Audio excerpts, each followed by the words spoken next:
अस्सलाम वालेकुम बेटा। पिछले दिनों हमने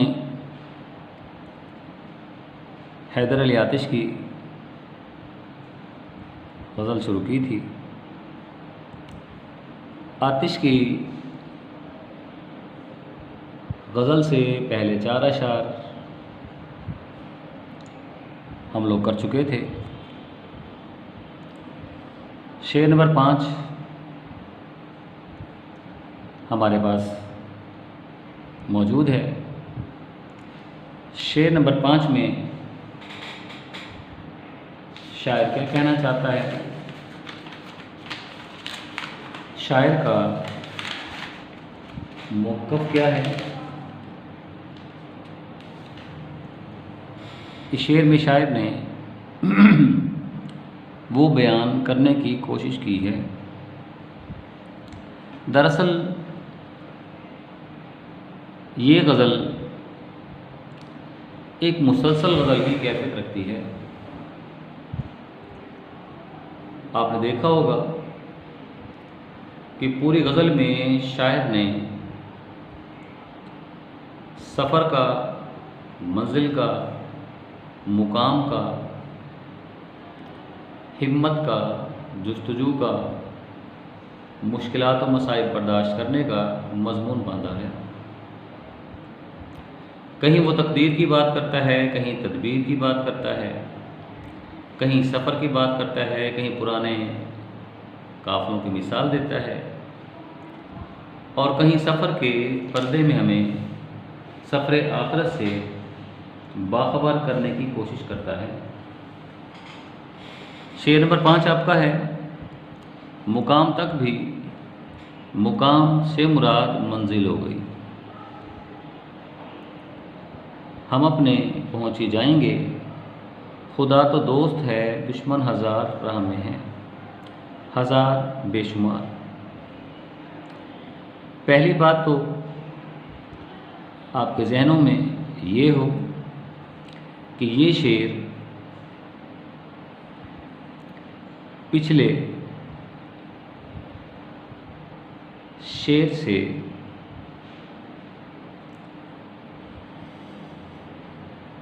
शेर से पैवस्ता है। मुराद क्या हो गई?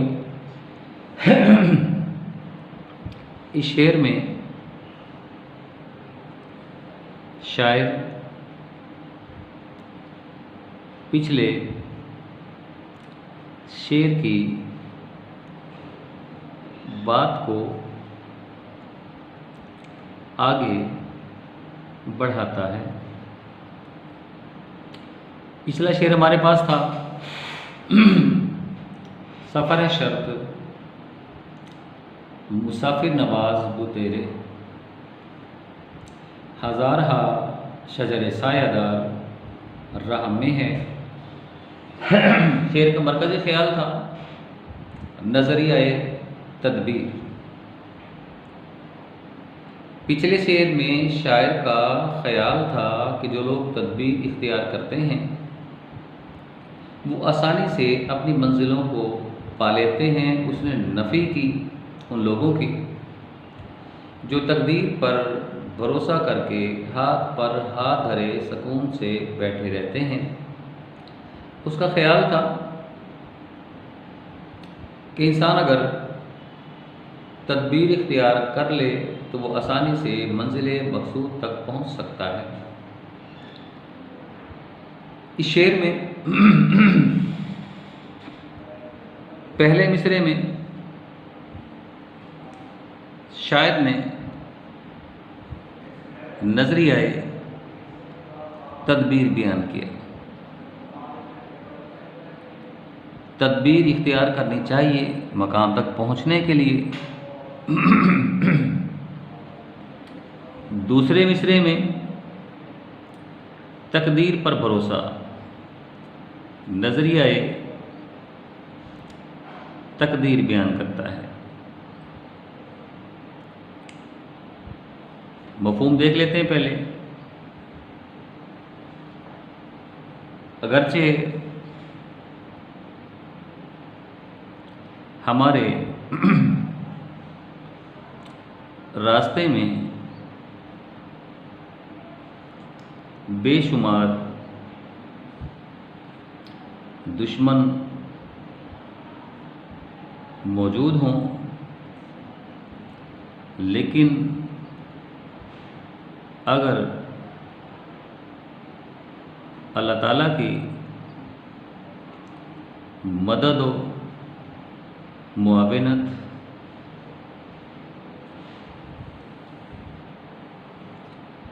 हमारे हमरा है, हमारे हमरा है, तो हमें मंजिल पर पहुंचने से कोई बाज नहीं रख सकता। मैंने बताया भी आपको कि माशरे में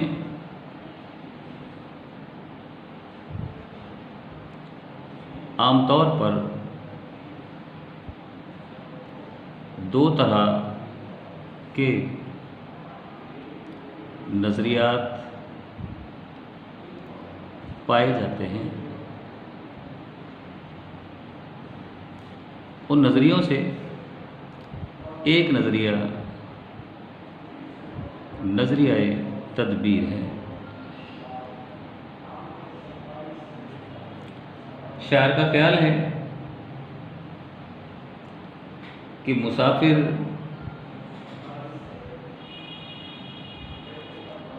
अगर मंजिल पर पहुंचने का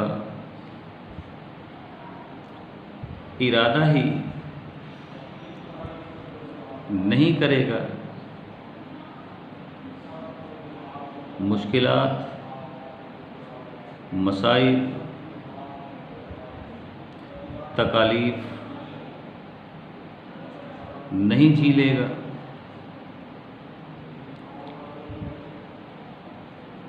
इन मुश्किलात पर साबित कदमी और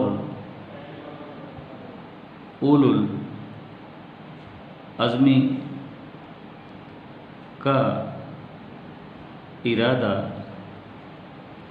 नहीं करेगा, तो भला वो मंजिले मकसूद तक कैसे पहुंच पाएगा। मंजिल तक जाने के लिए पहली शर्त इरादा है। अगर मजबूत क़ुव्वते इरादे के साथ किसी काम को करने का ठान लिया जाए, तो यकीनन वो काम आसान हो जाता है, मगर इसमें अव्वलीन शर्त मंजिल के हुसूल यानी तदबीर इख्तियार करने की है। ये बेटा नज़रियाए तदबीर हो गया। नज़रिया तदबीर के हवाले से हम लिख सकते हैं, हुई जाती है क्यों बेताब मंजिल, मुसलसल चल रहा हूँ, आ रहा हूँ। और लिख सकते हैं इन आबलों के इन आबलों के पानियों से घबरा गया था मैं।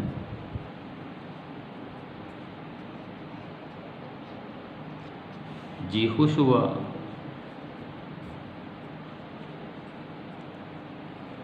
राह को पुरखार देखकर। दूसरा नज़रिया, यहाँ हमारे पास नज़रियाए तकदीर है।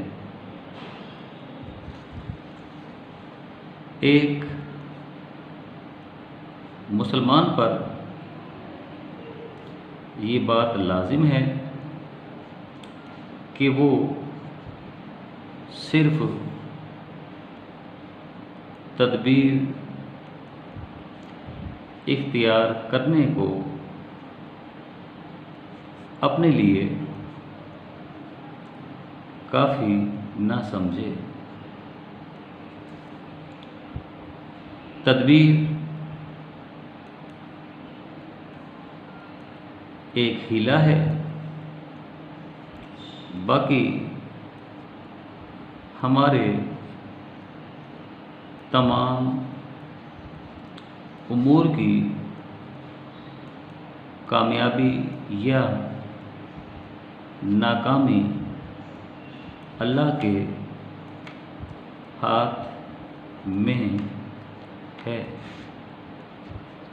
आसन सुन महफिल में तकदीर से मुतालिक बहस छिड़ पड़ी। आप सब ने फरमाया कि क़यामत तक के आने वाले इंसानों की तकदीर लोहे महफूज में लिख दी गई। सहाबा ने अर्ज़ की,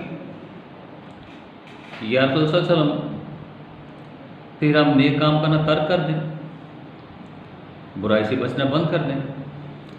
आप सबसे फरमाया कि तुम पर कोशिश करना लाजिम कर दिया गया है।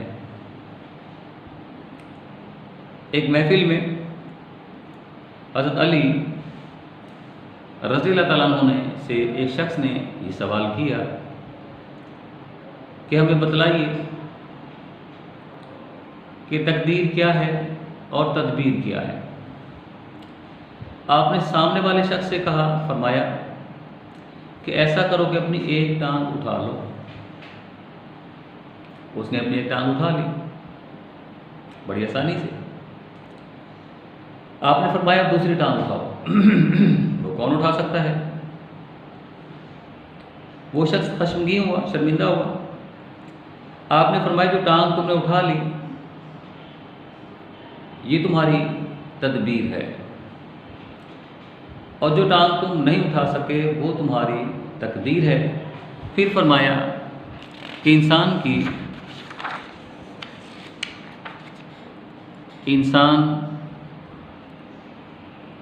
की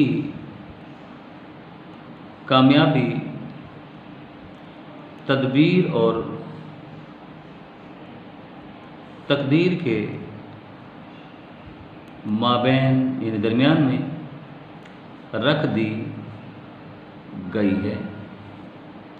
अब आप शेर को देखें, मुकाम तक भी हम अपने पहुंच ही जाएंगे अगर हम कोशिश करें, अगर हम जुस्तजू करें, अगर हम लगन से काम लें,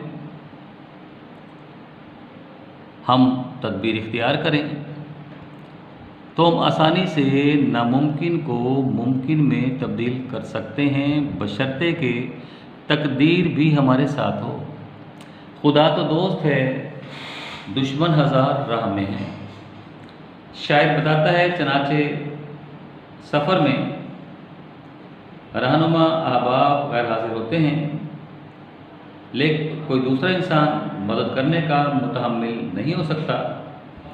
अगर इंसान के कुछ काम आता है तो वो फ़कत रब्बे जुल जलाल की रहमत अल्लाह ताला की मेहरबानी ही इस सफ़र में मुसाफिर के लिए आसानी पैदा कर सकती है, क्योंकि जब तमाम दरवाज़े बंद हो जाते हैं, जब इंसान तमाम दरवाज़ों से ठुकरा दिया जाता है, तो फिर अगर कोई चीज़ इंसान के काम आने वाली है तो वो सिर्फ़ और सिर्फ खुदा की मदद हमारी साथ आ सकती है। शायर बताता है, अगर दुनिया की तमाम ताकतें मिलकर किसी को नुकसान पहुंचाना चाहें और खुदा नुकसान पहुंचाना ना चाहे तो कोई शख्स नुकसान नहीं पहुंचा सकता। हम मिसाल लिख सकते हैं, फिरौन ने मूसा अलैहिस्सलाम को ख़त्म करने के लिए उसे ज्योतिषियों ने बताया, उसे नजूमी ने बताया कि फ़लाँ दिन को फ़लाँ वक्त में एक बच्चा पैदा होगा जो तेरी सल्तनत का तख्ता उलटने का बाइस होगा। अब उसने क्या किया?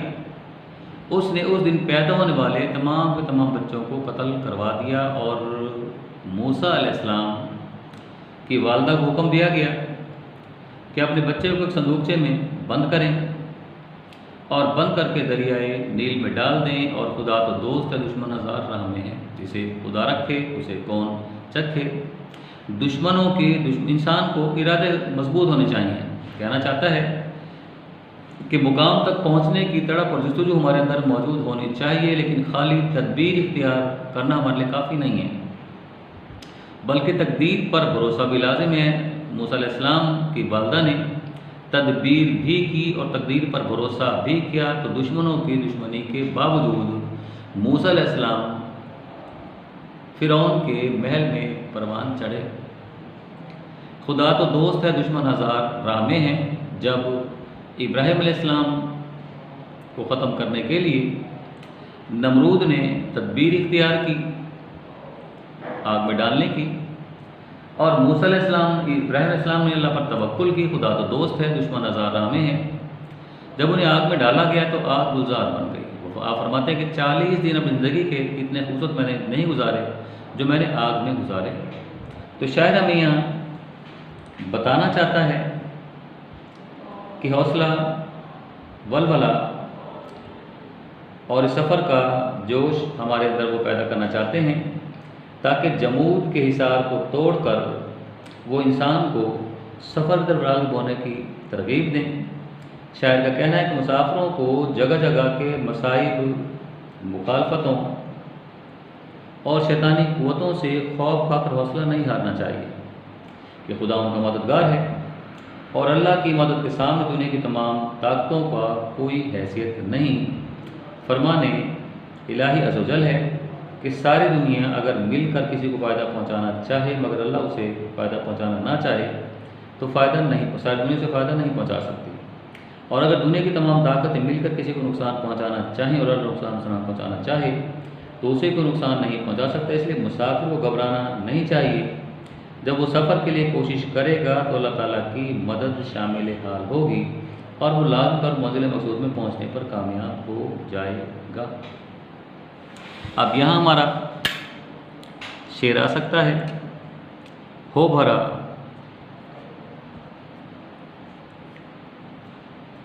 शहर भी दुश्मन तो क्या गम है,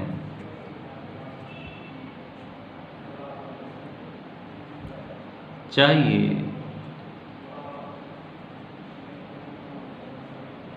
साथ मेरे सिर्फ खुदा की रहमत। और लिख सकते हैं, कूद पड़ा दरिया में, कूद पड़ा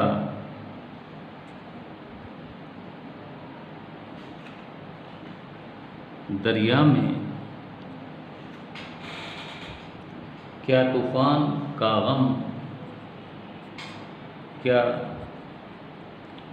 तूफान का गम, क्या कश्ती की फ़िक्र, क्या कश्ती की फ़िक्र, है अगर तुझको यकीन, है अगर तुझको यकीन, फजले खुदा हो जाएगा। ये बेटा आपका शेर नंबर 6 हुआ। और यहाँ हमारी आज की गज़ल नंबर 3 ख़त्म हुई। कल के लेक्चर में मैंने आप लोगों को मकालमा भी पढ़ा दिया था और मकालमे के साथ साथ आपको रुदात भी पढ़ा दी थी। जो आपका नेक्स्ट वीक का टेस्ट आएगा उस टेस्ट में आपके 2 मकालमे शामिल होंगे। टेस्ट थोड़ा बड़ा बनेगा, चीखे चिल्लाएगा नहीं। अभी तक आपको हम आसान आसान पेपर देते रहे। एक पैराग्राफ की तशरीह दे दी, 10 MCQs दे दिए, 2 अशार नज़म के दे दिए, नज़म का खुलासा दे दिया, 10 अशार तशरीह के दे दिए। अब बेटा जैसे जैसे आप लोग आगे बढ़ते जाएंगे वैसे वैसे कभी पर्चा थोड़ा सा लेंथी और मुश्किल और कभी आसान पर्चा आपका आना शुरू हो जाएगा। तो अगले टेस्ट में आपके हैदर अली आतिश की गज़ल के 3 अशार आएंगे। उसके साथ आपकी 10 नंबर का आपका मकालमा आएगा। जो बच्चे शुरू से शामिल नहीं हुए, जिन बच्चों ने शुरू से लेक्चर्स नहीं लिए, गज़ल लिखने का तरीका उन्होंने नहीं सीखा, तो वो इदारे से आके मिशकीला से अपने लेक्चर निकलवा लेंगे पहली गज़ल के। क्योंकि पहली गज़ल का पहला शेर मैंने तशरीह करने के लिए प्रैक्टिकल पूरी तशरीह करके आपको दी थी कि तशरीह की तवालत कितनी होनी चाहिए, पैराग्राफ कैसे बनाने चाहिए, गज़ल का आगाज़, तशरीह का आगाज़ कैसे होना चाहिए।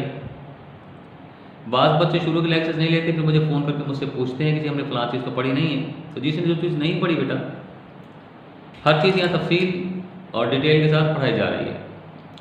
वो बच्चे इदारे से रब्ता करके उन चीज़ों की, जैसे जिसने ग्रामर नहीं पढ़ी वो ग्रामर के बेसिक लेक्चर्स ले जाएगा यहाँ से आके।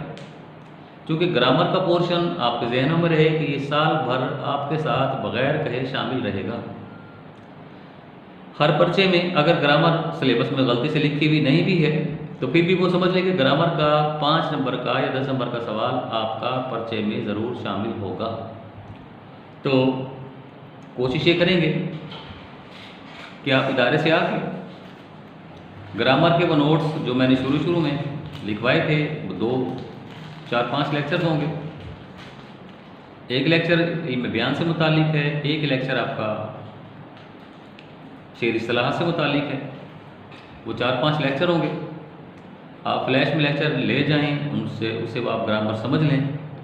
क्योंकि अगर आपको ग्रामर समझ में नहीं आई तो आपके हर पेपर में 5 से 10 नंबर ग्रामर के मुसलसल कटते रहेंगे, जो आपके लिए नुकसान का बाइस होगा। आज का लेक्चर यहीं तक था। लेक्चर ख़त्म हुआ। इंशाअल्लाह अज़ीज़ नए लेक्चर के साथ आपकी खिदमत में एक बार फिर हाजिर होंगे। इजाज़त दीजिए। अल्लाह हाफ़िज़।